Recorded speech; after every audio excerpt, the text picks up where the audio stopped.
El ataque de Israel contra Irán entra en una nueva fase marcada por la incertidumbre tras el nombramiento de Mojtaba Khamenei como nuevo líder supremo después de la muerte de su padre. Su designación se interpreta como un desafío abierto a Estados Unidos y a Israel, que ya han expresado su rechazo.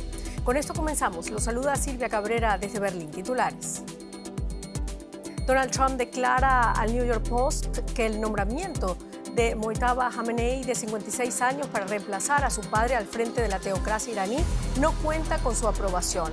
Mientras Israel vuelve a bombardear instalaciones petroleras cerca de Teherán, sumiendo las calles en la oscuridad. La OTAN derriba un misil balístico lanzado desde Irán en espacio aéreo turco. Es la segunda vez en una semana que los sistemas de los aliados intervienen para proteger el espacio aéreo turco.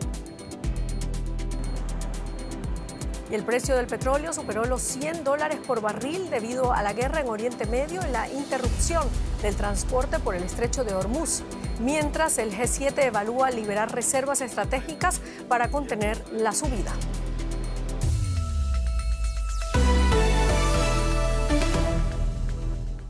Donald Trump expresó su descontento con el nombramiento de Mojtaba Khamenei como nuevo líder supremo de Irán, señalando que la sucesión del hijo de Ali Khamenei al frente de la teocracia iraní no cuenta con su aprobación. Sus declaraciones llegan mientras Israel lanza una nueva ola de ataques a gran escala contra objetivos en Teherán, Isfahán y el sur de Irán. Según el ejército israelí, la Fuerza Aérea atacó infraestructuras militares, incluidos lanzadores de misiles y centros vinculados a la Guardia Revolucionaria. Los bombardeos se producen mientras Irán lanzó una nueva salva de misiles contra Israel en medio de la escalada del conflicto entre ambos países. En Bahrein, drones iraníes dejaron al menos 32 heridos y provocaron un incendio en una refinería de petróleo, según el Ministerio de Salud de ese país. Mojtaba Khamenei, el hijo del ayatolá Ali Khamenei, asumió ayer el poder en la República Islámica, conocido por sus estrechos vínculos con el aparato político y militar iraní. Su nombramiento apunta a la continuidad del régimen y a un mensaje de desafío frente a sus enemigos. De noche, la celebración estalla en Teherán tras confirmarse lo que muchos esperaban. Mojtaba Khamenei, hijo de Ali Khamenei, fallecido tras los ataques de Estados Unidos e Israel, sucederá a su padre en la cúspide del régimen iraní. El poder pasa de padre a hijo, despejando las dudas de quién quedaría al frente de la República Islámica. Gracias a Dios que ha sido alguien que confiamos vengará la muerte de su padre y no hará concesiones a Estados Unidos. Estamos seguros de que no cederá ante ellos. Es un verdadero hijo de Khamenei. Él es el sucesor legítimo para el difunto líder, si Dios quiere. Espero que seamos dignos del honor de apoyarlo y hacer que el país se sienta orgulloso. Mojtaba Khamenei es el tercer líder supremo de Irán desde la Revolución Islámica de 1979. De 56 años, el clérigo de rango intermedio ha mantenido un perfil bajo y hasta ahora no se le conocía ningún cargo gubernamental. Ha forjado, eso sí, fuertes conexiones políticas y militares. Ahora muchos ven su nombramiento como una señal de desafío y venganza. La madre de Mojtaba Khamenei habría muerto junto con su padre en los ataques de Estados Unidos e Israel. Según reportes, también habrían acabado con la vida de su mujer y otros familiares. Como la nueva figura más poderosa de Irán, será el responsable de la estrategia de guerra. Y los aliados de Teherán, China y Rusia, ya han mostrado su apoyo al nuevo ayatolá. Pero el recién nombrado ayatolá ya se ha convertido en objetivo de Israel, que ha prometido acabar con cualquiera que fracase en hacer reformas en el país. Mientras, Trump ha advertido que un líder supremo sin su aprobación no durará mucho tiempo. Para los iraníes que se oponen al régimen, el nombramiento de Mojtaba cancela sus esperanzas de un cambio en el país. Analizamos el tema con Luciano Zácara. Luciano, gracias por estar con nosotros. La Guardia Revolucionaria iraní informó este lunes de que ha llevado a cabo el primer ataque bajo el liderazgo de Mojtaba Khamenei contra Tel Aviv y Haifa, así como otros objetivos de Estados Unidos en la región. ¿Marca esta ofensiva el inicio de una fase aún más intensa y regionalizada del conflicto entre Irán, Israel y Estados Unidos? Bueno, no necesariamente más amplia, creo que va a mantener exactamente la misma lógica.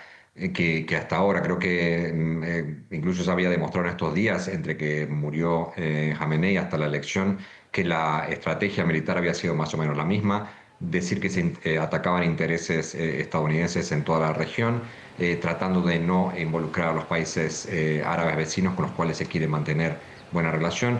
Creo que lo que se viene haciendo, a pesar de que Pezeshkian haya dicho o haya pedido perdón y haya dicho que no iba a pasar, sigue pasando. Y veo que Mojtaba va a seguir la misma lógica, atacar Israel principalmente y atacar intereses norteamericanos en la región. Hoy aquí en Qatar hemos tenido dos ataques importantes. Según el Ministerio de Defensa, 17 misiles balísticos fueron lanzados, lo cual demuestra que sigue habiendo capacidad y sigue habiendo el mismo interés, la misma lógica de atacar la base norteamericana aquí en Al-Udeid, lo mismo que se está tratando en otro lado. No veo por ahora que vaya a haber un incremento, sino más bien una continuidad de la política exterior de Jamenei, de su padre. ¿Y qué pasa, por ejemplo, con la política? Israel ha calificado ya a Mojtaba Jamenei como un tirano que continuará la brutalidad del régimen. Estados Unidos tampoco lo quiere.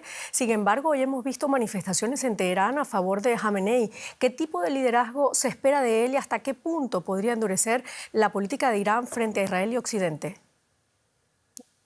Bueno, por ahora es una incógnita, ya que nunca ha tenido un perfil muy alto, nunca ha tenido apariciones públicas, siempre se ha hablado de él como un posible candidato y siempre se lo ha descartado justamente porque no se quería que la República Islámica fuera una república hereditaria.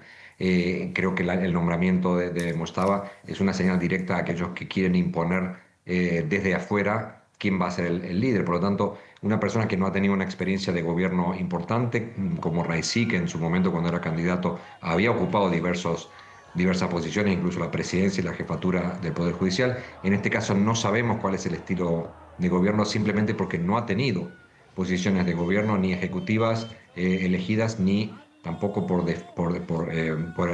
designación de su propio padre.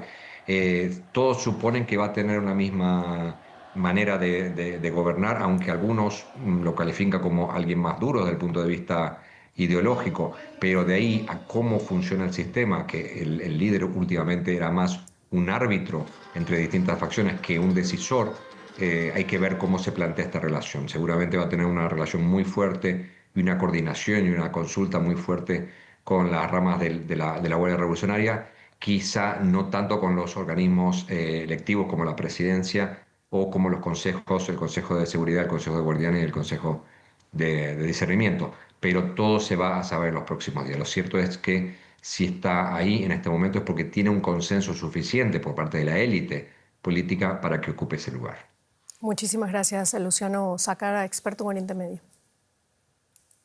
Gracias.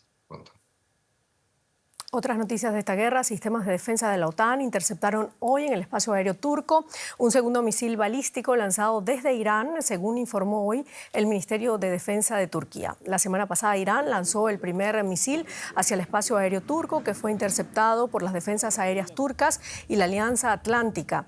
El Ministerio de Defensa turco ha explicado que los restos del misil derribado han caído en un terreno vacío en la región de Gaziantep y que no se han registrado víctimas mortales ni heridos. Además, Turquía envió este lunes 6 cazas F-16 a la autoproclamada República del Norte de Chipre, que solo ellos reconocen. Chipre ha exigido a la Unión Europea un blindaje común tras este envío.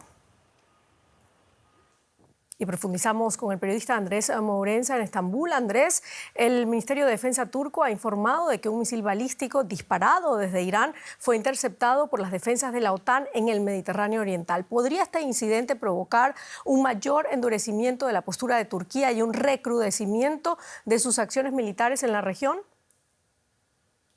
Bueno, pues recientemente hemos sabido que el embajador iraní en Ankara ha sido llamado a consultas al Ministerio de Exteriores turco para entregarle una carta de protesta por lo que ha sucedido, y desde luego el presidente Erdogan ha endurecido el tono y ha explicado que pese a las advertencias que se habían hecho llegar estos días a los ministros iraníes tras el derribo de ese primer misil la semana pasada, Irán persiste en dar pasos equivocados y provocadores. Ha dicho que pueden dañar la fraternal relación entre ambos países. El presidente turco también ha dicho que se van a incrementar las medidas de seguridad y en coordinación con la OTAN, pero sigue siendo partidario del diálogo y de la negociación diplomática para poner freno a esta escalada bélica. Por el lugar donde han sido derribados ambos misiles, se cree que el objetivo podrían ser o bien la terminal de un oleoducto en el sur de Turquía, en la que Israel se provee de petróleo azerbaiyano, o bien la muy cercana base aérea de Incirlik, que es usada por Turquía y Estados Unidos y en la que se albergan desde la Guerra Fría cabezas de misiles nucleares, de armas nucleares tácticas. Estados Unidos, de hecho, ha evacuado hoy al personal no esencial del consulado más cercano a esta base y ha ordenado a los estadounidenses que residan en la región suroriental de Turquía que abandonen de inmediato la zona. Andrés, el presidente de Chipre, Nikos Christodoulides, destacó junto a Emmanuel Macron la solidaridad europea tras los recientes ataques con drones iraníes. ¿Podría la Unión Europea adoptar nuevas medidas de apoyo o seguridad ante la creciente tensión en la región? Bueno, de hecho las está adoptando. Hoy el presidente Macron y el primer ministro griego Mitsotakis se han reunido junto a Christodoulides en esta base aérea Andreas Papandreou de Pafos, en el sur de Chipre, a donde habían llegado ya la semana pasada cazas griegos y cerca de cuyas aguas están la fragata francesa enviada, las 2 fragatas griegas enviadas, y allí se prevé que vayan llegando la fragata española, la fragata holandesa y la fragata italiana, que se han comprometido. Es decir, que está habiendo un incremento muy notable, tanto de las fragatas como también de sistemas de baterías antiaéreas, que Francia ha enviado una Mistral, y también Grecia se ha comprometido a enviar baterías antiaéreas para defender a Chipre de estos ataques con drones que provienen, se cree, de Líbano, de Hezbollah, aunque son de fabricación iraní, como se ha comprobado. Hoy ha vuelto a haber sirenas, han vuelto a sonar las sirenas en torno a la base británica de Akrotiri del sur de Chipre, y se han debido cancelar 38 vuelos, con lo cual sí, efectivamente se pretende, ¿no?, reforzar esta seguridad. Lo ha dicho Macron, ha dicho que un ataque contra Chipre es un ataque contra toda Europa, pero es verdad que este incremento de los cazas griegos, de las fragatas, también a Turquía le está molestando. Turquía ocupa la parte norte el tercio norte de Chipre desde la guerra de 1974, y de hecho ha enviado una batería antiaérea también y 6 cazas, lo cual a su vez ha sido criticado por el presidente de Chipre, Christodoulides. Muchísimas gracias, Andrés Morenza, por este análisis. Y el ejército israelí lanzó este lunes un operativo en el sur del Líbano contra objetivos de la milicia islamista Hezbollah. 15 helicópteros irrumpieron en territorio libanés en la segunda incursión israelí en la zona desde el estallido de la guerra de Irán. Además, el ejército israelí bombardeó varios suburbios de la capital libanesa en un ataque contra una supuesta infraestructura del grupo chií pro-Irán en Beirut. El gobierno libanés elevó a 486 las víctimas mortales. Es el balance de los ataques israelíes de los últimos días, que han desencadenado una crisis humanitaria con unos 600.000 desplazados. Nos toca ahora hablar con Joan Cabasés en el Líbano. Joan, los dirigentes libaneses han reiterado hoy su predisposición para establecer negociaciones directas con Israel. ¿Qué margen real existe ahora mismo para abrir una vía diplomática en medio de esta escalada?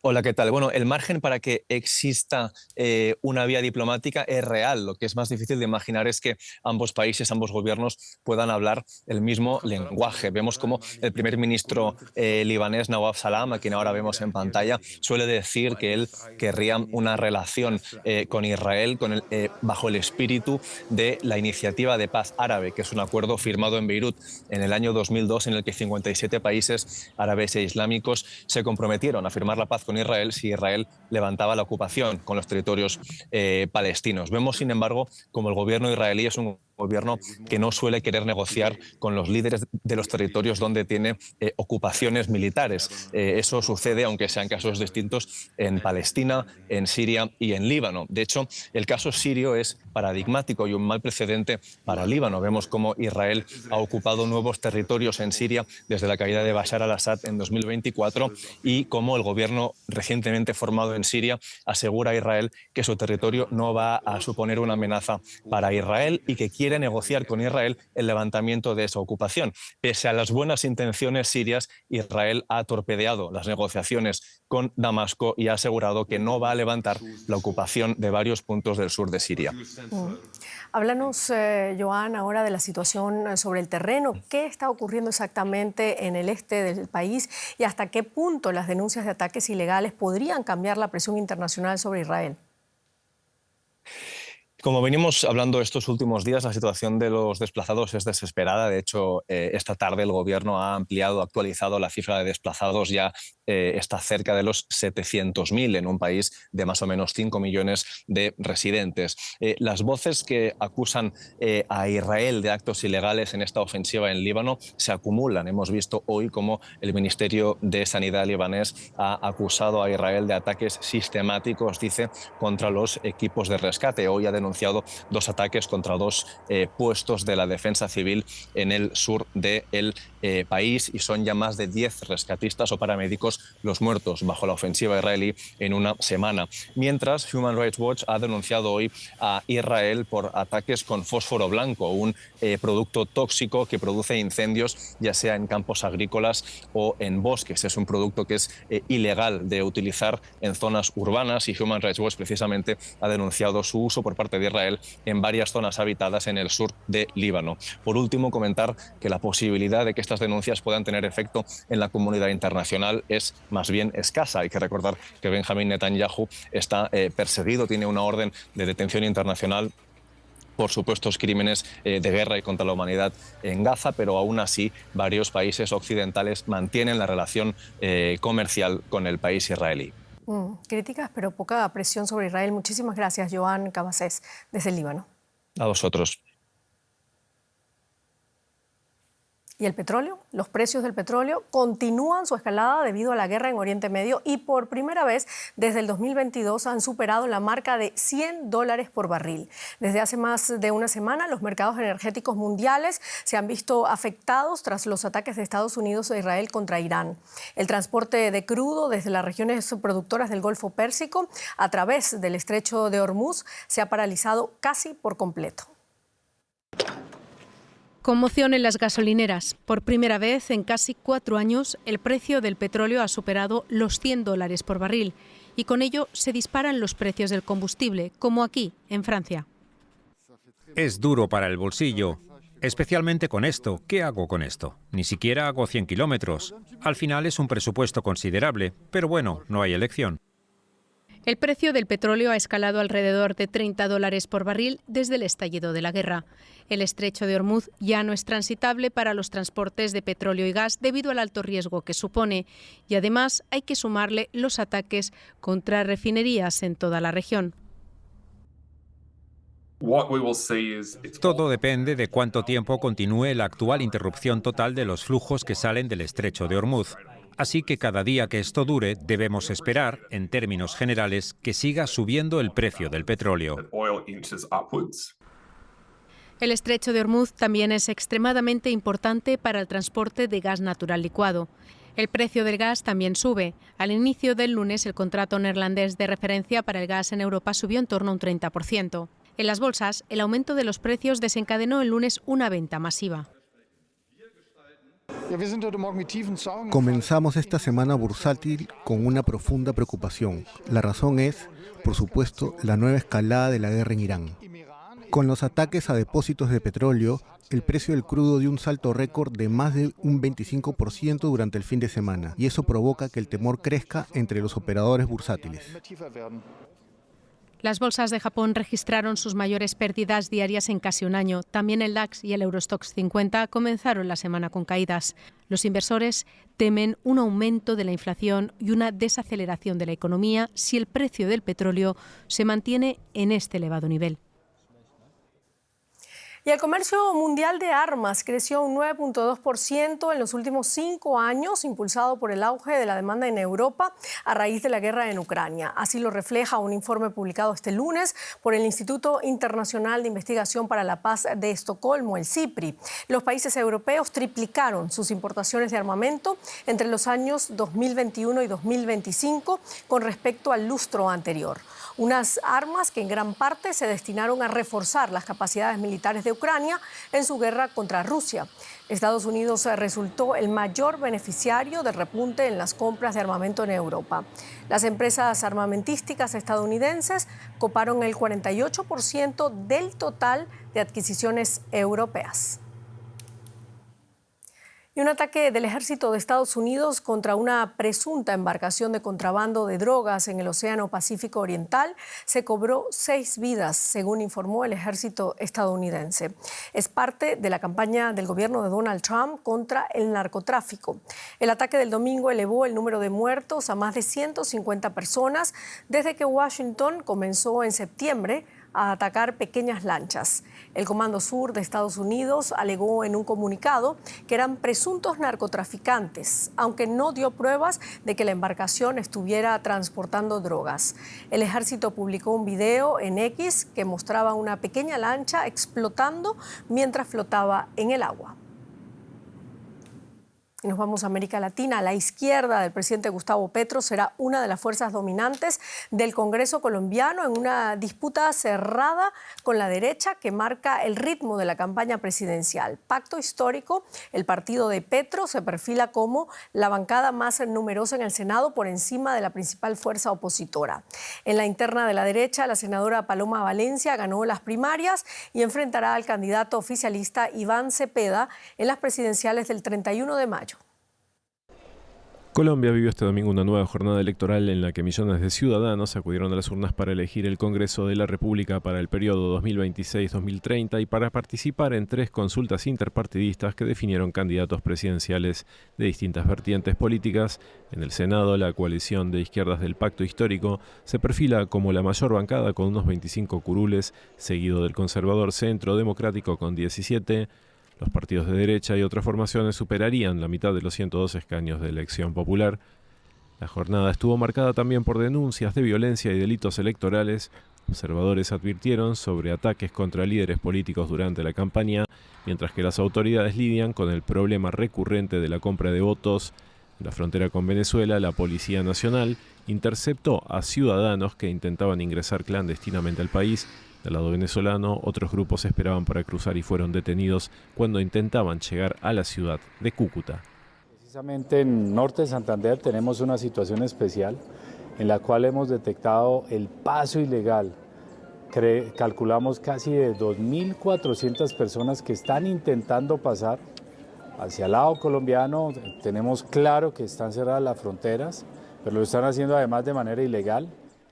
Los resultados legislativos también podrían influir en la gestión presidencial. Si el oficialista Iván Cepeda gana en mayo, un Congreso aliado facilitaría su agenda. Durante su mandato, el presidente saliente Gustavo Petro enfrentó fuertes obstáculos para aprobar sus reformas en el Congreso.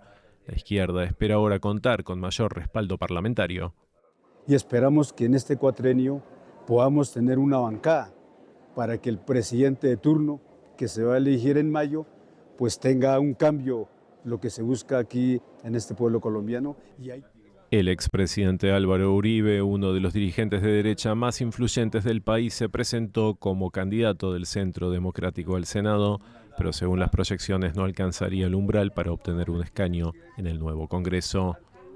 La candidata de su partido, la senadora Paloma Valencia, ganó las primarias entre aspirantes de derecha y buscará derrotar a Cepeda en las elecciones presidenciales.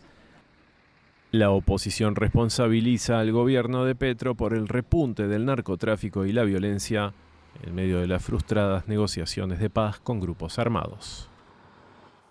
Y este lunes se inició en Estambul el juicio contra el opositor turco Ekrem İmamoğlu, al que se le acusa de supuestos cargos de corrupción junto a otras 401 personas. La Fiscalía pide para él 2.352 años de cárcel. İmamoğlu era el alcalde socialdemócrata de Estambul desde el 2019. En marzo del año pasado fue detenido tras haber sido depuesto de su cargo.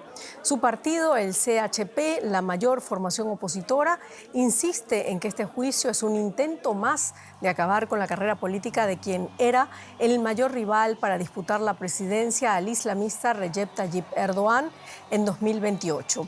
İmamoğlu ha rechazado todas las acusaciones. Antes de la vista se desplegó un amplio dispositivo de seguridad en los alrededores de la prisión donde se celebra el juicio. Y aquí en Alemania los partidos políticos analizan los resultados de las elecciones regionales del pasado domingo en el estado de Baden-Württemberg. Con el recuento final, los verdes confirmaron su ajustada victoria sobre los democristianos de la CDU, del canciller federal Friedrich Merz. Dado que los socialdemócratas del SPD han entrado al Parlamento regional con un pobre resultado de algo más del 5%, solo hay dos opciones para un gobierno con mayoría parlamentaria. Una coalición entre verdes y democristianos o una entre estos últimos y la ultraderecha de Alternativa para Alemania.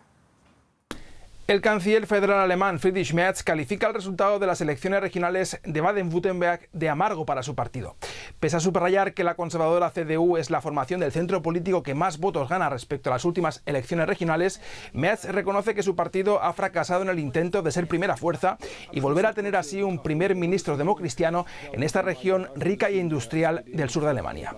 Los verdes impusieron finalmente por menos de un punto a la CDU y su candidato Cem Özdemir será el futuro primer ministro de Baden-Württemberg si no hay grandes sorpresas. El escenario más probable es la reedición de un gobierno entre verdes y conservadores. El otro gran vencedor de la cita electoral es Alternativa para Alemania, AfD. La ultraderecha avanza más de 9 puntos y dobla sus resultados. Salvo sorpresas, liderará la oposición parlamentaria como tercera fuerza. La CDU de Merz se sigue negando a pactar cualquier cosa con AfD, a pesar de que crecen las voces dentro del conservadurismo alemán que piden acabar con el llamado muro de contención. La socialdemocracia del SPD queda por su parte muy debilitada. Con un 5,5% de los votos será el partido más pequeño del Parlamento regional. La socialdemocracia alemana tiene cada vez menos peso y se ve amenazada por la irrelevancia política. El canciller Merz, que gobierna a nivel federal con una gran coalición con el SPD, asegura que ello no afectará a la estabilidad de su gobierno. Y terminamos en Bélgica. Las autoridades de ese país investigan como posible acto terrorista la explosión de un artefacto frente a una sinagoga en Lieja, una ciudad al este de Bélgica. La detonación ocurrió la madrugada del lunes, causando solo daños materiales en la entrada principal de la sinagoga y en edificios aledaños. El primer ministro belga, Bart de Wever, ha calificado el acto como antisemita y la Fiscalía Federal, encargada de la investigación, ha mencionado posibles indicios de un delito terrorista. El Ministerio del Interior belga ha informado que reforzará la seguridad en lugares similares. Y con esto terminamos nuestro informativo. Muchísimas gracias por habernos acompañado. Hasta luego.